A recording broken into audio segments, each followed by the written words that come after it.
Otu anyị na-ekidnap ndị mmadụ na-atọ ya ụtọ. Okay, now you have been involved in 4 times or 5 times in kidnapping. Where is the money you get? Ndewo gị onye ọma na-ege ntị ma na-ekiri ekiri. Ebe ị nọ ugbu a bụ na sim.si ha asịrị FM. Onye gị na ya nọkwa taa bụ 042 Solex, onye akụkọ ụwa. Ngwagere akụkọ nke anyị ji wee bịa taa. Aka ndị ọrụ nchekwa akparala otu nwata nwa ikorobịa bụ onye nke werela ịtọrọ mmadụ ma nara ego wee mere aka ọrụ. Nke a mere n'obodo Mkpọ nke nọ n'ime okpuru ọchịchị Idemili North nke steeti Anambra, dịka anyị hụrụ n'otu ihe onyonyo ebe ha bụ ndị ọrụ nchekwa bụ ndị jidere ya na-agba ya ajụjụ ọnụ. Mmadụ abụọ ndị ọzọ bụ ndị a nwụdere ha na ya bụ nwa amadi gụnyere otu nwata nwa agbọghọbịa bụ onye nke ọ kọwara dịka onye na-akpọrọ ya oku ekwentị nke ọ na-eji arata ndị ọ na-atọrọ, ya na nwa ikorobịa ọzọ bụ onye nke a kọwara dịka onye o rebere ekwentị nke ọ napụrụ otu n'ime ndị ọ tọrọ atọ na mbụ. Ogologo kwa dị mmanụ ka mgbede, ya mere ọ gaga maka iburu oche gị kpụdobe nso ma nọrọ ala ka anyị anya na ya bụ ihe onyonyo ma nụrụ n'olu ya bụ nwa amadi dịka ndị ọrụ nchekwa na-agba ya ajụjụ ọnụ. Ya mere a sịla na Solex si kama lere onyonyo ya.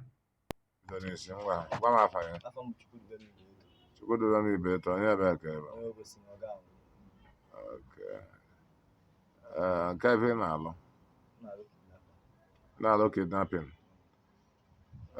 Mmadụ one ka ị kidnap goro? Gwa m eziokwu. Na nke anụ mbata bụ ofu onye ka mma. Nke anụ aka bụ ofu onye. Nke ga-aga na nke kịta akwazi. Nke kịta bụ ofu onye bụ nke onye nwa bụ nke anụ o weta ofu onye bụ si anụ. Okay. Then nke Emeka kwanụ, nke Emeka so. Nke Emeka so Gbole ịtọ.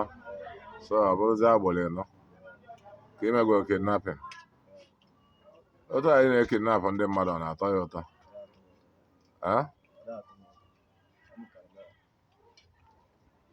Papa ya amụgo. Ebee ka ị gụdebe akwụkwọ? SS1. Then ị ma na ya ịkwesịrị ịkọntinu akwụkwọ ya. Ịma na ya azụ nwa onwe ya. Mama ya onye ebe na-anụzi ya. Nwanne be nwe ogwu na-anụ ya. Then ya mere wee filuzi ya na wee mechigo. Ọ na-adị mma wee na-ekidnap ndị mmadụ, ọ dị mma. Okay, na onye nke anyị tinye na trọbụl kịta. Onye nke anyị tinye na trọbụl kịta iji eweta fon ya, ọ dị mma eweta fon lebi ya. Ya nwa amarọ na igo ya ego na ọ makwa n'ihe nke kidnapa. Amị nke bụ itinye nne onye uru kidnapụ, ọ dị mma. Ya kpọta ndị aga, ọ dị mma.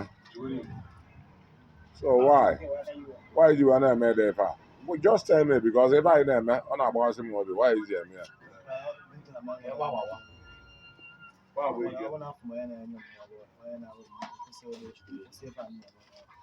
I want to for him again. I has it. Eba boy, ima na mother. Ima na oboni je baba boy na ka him. Bro, ask. It's not even lawyer here, that boy. You get somebody to serve. Somebody will accept you to be his servant. The only thing is that you don't want. Okay, now you have been involved in 4 times or 5 times in kidnapping. Where is the money you get? Where is the money? Where is the money? You are kidnapped victims. When they give you ransom, you eat it and go again. Where did we get you? Mkpọ. Then why did you leave Obosi for Mkpọ?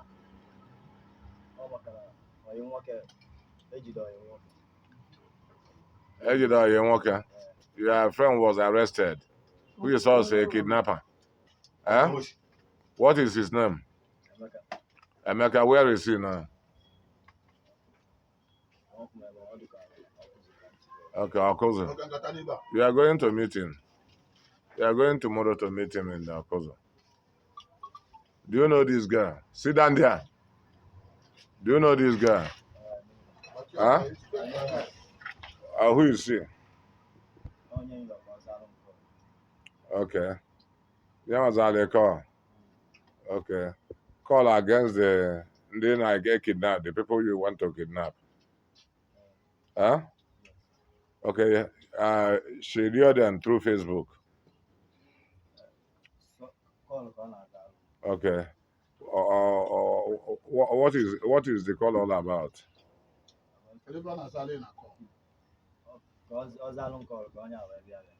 Okay, keep all at all, yeah. Okay. Yeah, the phone are. So you were in their house. Huh? That is where you are staying with them. Okay.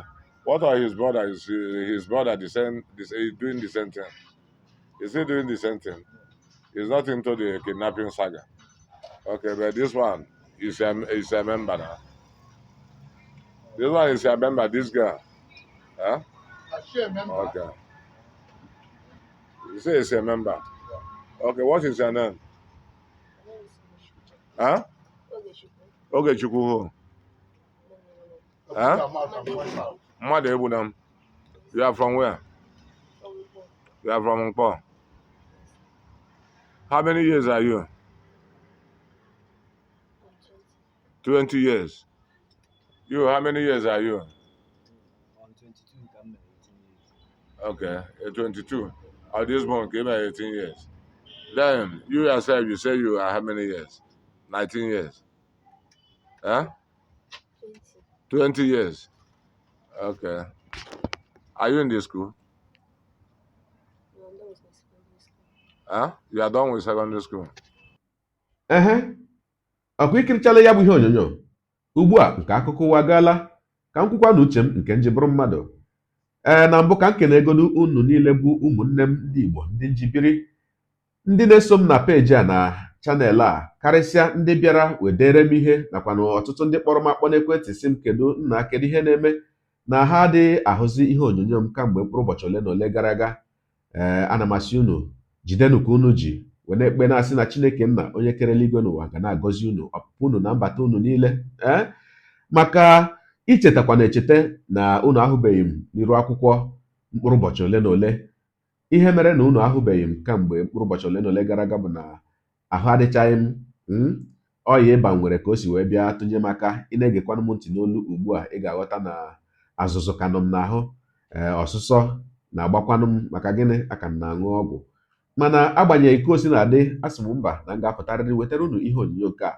Ọtụtụ ozi dị, ọtụtụ ihe onyonyo dị nke febetara na ekwentị anyị n'ime izu a emere ihe emume ekeresimesi, mana dịka ahụ si wee dị m apụtanwubeghị m bịa gosi unu otu n'ime ha. Wee na-asị unu ụmụnne m biko nagidenụ m maka na ọ bụghị ha ma ume eme, nke a bụ nke m ketara na ya bụ ọnwa Disemba.